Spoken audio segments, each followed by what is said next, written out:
Advocate Mitanshu Arora, Legal Associate from Law Offices of Kuwar Vivek Tawar, Advocate and Associates. We welcome you all to our second season Law Years on Company Law, a byproduct of our YouTube channel The Noble Litigators. So today we are here to discuss the basics of company law. A company has been defined in Section 2, Clause 20 of the Companies Act 2013, which says a company incorporated under this Act or any previous company law.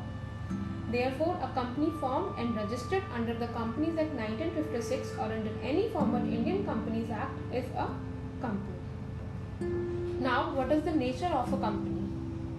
Generally, term company is considered similar to the term body corporate and corporation.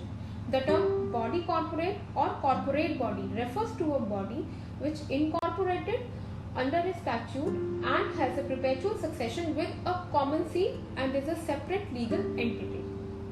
The term body corporate is wider than the company and it includes companies registered under the Companies Act 2013 or any former Indian Companies Act, foreign companies, corporations formed under Special Act of the Parliament or of State Legislature, public financial institutions, nationalized banks, limited liability partnerships registered under the Limited Liability Partnership Act 2008.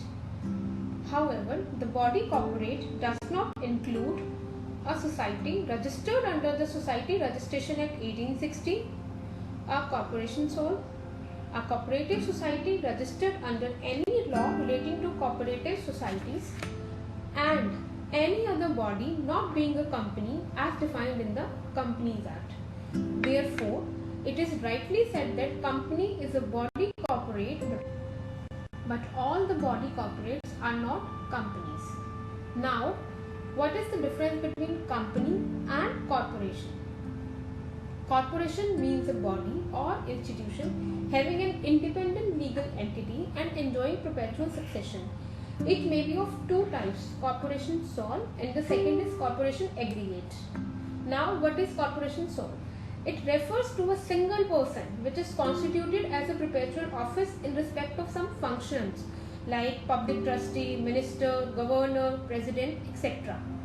It is not taken as a body corporate for purpose of this act, but it is still a legal person and can be a member of a company. Whereas company aggregate means a group of individuals associated as one body having a perpetual succession and an independent legal entity. It may be a trading or a non-trading corporations, and it includes chartered companies, companies incorporated by special acts of parliament, companies registered under the Companies Act, municipal corporation, district boards, universities, etc. In India, companies are governed by Indian Companies Act 2013.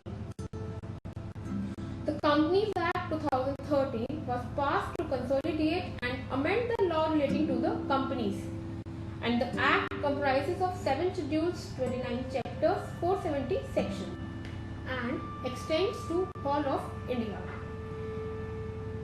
And the particular Act received the assent from the Parliament on 29 August 2013.